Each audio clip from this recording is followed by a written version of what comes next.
In 2008, almost every asset classes went down. There used to be a negative correlation, but we saw all the correlations going sky high. Mm-hmm. Don't you think quantitative finance is dead now? Quantitative finance took a big hit in August of 2007.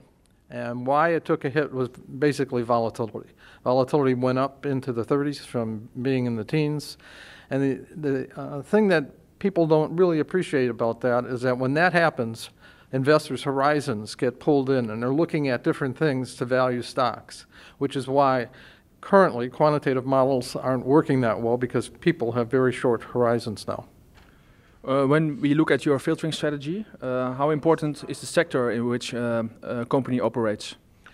I just got a result back. We took sector factors out of our model to see how performed, and the performance went down by 10%.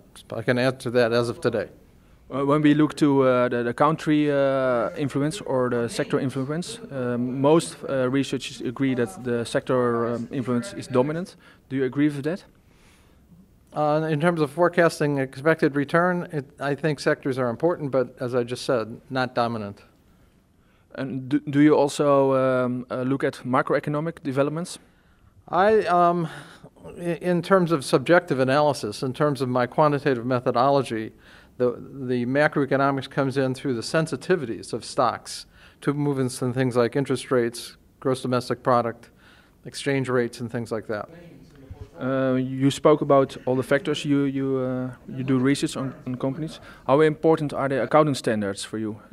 They're important as you go from country to country. For example, in Europe, we do our regressions across all countries in Europe. So you've got different accounting standards in Germany than you would have in France, for example. So what we do is we create z-scores within a country with respect to exposures. So our z-scores in Germany and France are comparable because they're conducted within each country.